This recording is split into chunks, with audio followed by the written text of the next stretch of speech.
A little while back, I did a tier list of all the microphones I've reviewed. And while I was doing it, I kind of got to thinking. You see, plenty of those mics ended up on the bottom row, but as I was doing it, I found that I didn't have the time to expound on why, nor did I really have the time to break down the mics into their exact placings, which had me thinking, which mic would be the absolute worst I've ever used and the one that I would most vehemently argue that you should not buy? And it wasn't actually as easy as you might think. You see, first I had to come up with some sort of criterion to whittle down the worst of the worst. Now, of the mics that landed in the avoid at all cost zone, there were some that made it there for basically not aging well. The MXL 770 and the Samson CO2 are good examples of that. And realistically, it's kind of hard to hold that against them when you're determining the worst, so they get a pass. Then you have some usable mics, but ones that might have just fallen short for some reason or another. I'm thinking the ART AR5 or the Q9U here. Mics that generally may have been considered preferable by some, but my grumpy ass didn't like them for whatever reason, as varied as it might be. I mean, even the T-Bone gets a bit of a pass, as my biggest issue with it was the price to purchase it outside of Europe. Then as we dig a bit deeper, we end up in the cash grab mics, like the Tascam TM70, the Audio-Technica AT2040, and even the Scarlett DM14V. I did not like these at all, and the core of that stemmed from the obvious reach for your wallet with the new broadcast style of mics that were becoming popular. Not actual broadcast mics, just broadcast style. Did any of them sound horrible? Not really. I wasn't overwhelmed with joy with them, but did any of them sound better than the SM58? Hell no. And considering most of the ones I just mentioned launched for more than $99, well, there's your answer. But again, is my outrage enough to mark them as the worst ever? No, not really. I'm just still a bit annoyed that they were doing that. And that leaves us with 3 remaining microphones.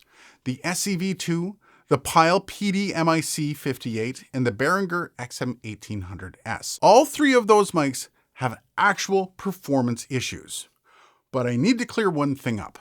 The SEV2 got on this list for its horrendous handling noise, and for a handheld mic, well, that's not good. But the microphone actually sounded really good, and when you see the 2 remaining mics, well, it's something I can't say for either. So then I think the V2 avoids the spotlight, which leaves us with just the Pyle, this one, and the Behringer 1800S. So then, with that out of the way, let's explore these 2 remaining microphones and see which one wins, or I guess, loses.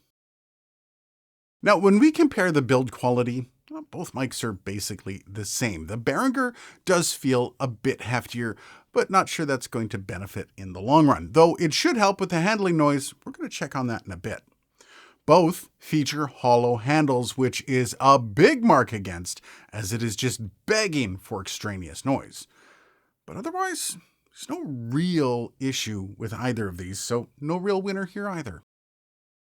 Now, comparing specs does seem like a bit of a waste of time, but the one spec that is really important is how these microphones interface. They're both XLR on this end, but this one is a high impedance mic. That means that this Pyle needs a 1/4 inch for the line level going into your interface. And that does have an impact on the sound and quality. And we'll cover that in just a bit. Now let's do the off-axis rejection, starting with the Pyle. Now I'm speaking into the Pyle from about 4 inches away, and I'm going to move around the microphone to 90 degrees, and this is what it sounds like. And I'm also going to move back around to 180 degrees, and this is what it sounds like. Now we've got the Behringer 1800S, and this is the off-axis rejection. I'm going to move it around to approximately 90 degrees. I'm about 4 inches away. Now I'm going to move it all the way around to 180 degrees, and this is what it sounds like. All that juicy handling noise, right? Now we're going to do the plosive rejection test, starting with the Pyle. Peter Piper picked a peck of pickled peppers.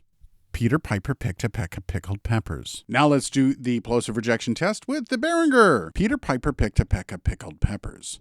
Peter Piper picked a peck of pickled peppers. Now let's do the proximity effect test, starting with the Pyle. This is me speaking into the Pyle PDMIC58 from about 4 inches away. Now I'm directly on top of the pile. 4 inches away, directly on top. Now let's do the proximity effect test of the Behringer XM1800S. This is me speaking into the microphone from about 4 inches away. Now I'm directly on top of the microphone. 4 inches, directly on top. Now we got the handling noise test, and we're going to start with the pile.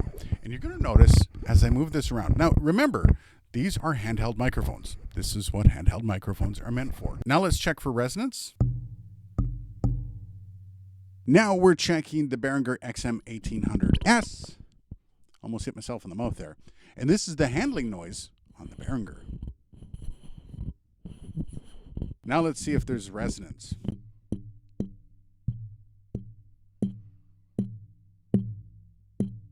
Now let's do a very non-scientific sound test just to see which one sounds better. And I'm going to go between the two of them, one being the Pyle PDMIC58 and the other one being the Behringer XM1800S. And let's see which one you like as I go between them. But let's not waste a lot of time here because we all have busy lives. We have the Pyle PDMIC58 versus the Behringer XM1800S. Which one do you like? Okay, so we got some interesting results here, and kind of results I was expecting and some I wasn't expecting, actually. Neither of them performed well in any of the tests. That's no surprise. But in the handling test, the one thing that separated them was the resonance on the Pyle. That was just horrific. Both had really bad handling noise. The Pyle, though, was also incredibly bad handling noise compared to the Behringer XM1800S. Now, the Behringer also had some resonance when you tapped it. I'm pretty sure that's the resonance that drives Dylan mad when he hears this microphone. Again, this was a really close match between these two mics. I mean, very close as they're both super under-equipped to handle any kind of workload. But that resonance kind of kills this Pyle's chances of coming out on top, and kind of a sad outcome, especially when you consider it's being beaten out by a microphone that costs, I think they're 3 for $20 still. Now, fair, this is just a high impedance at-home karaoke mic that comes with the system. It's about that good, isn't it? So am I shocked?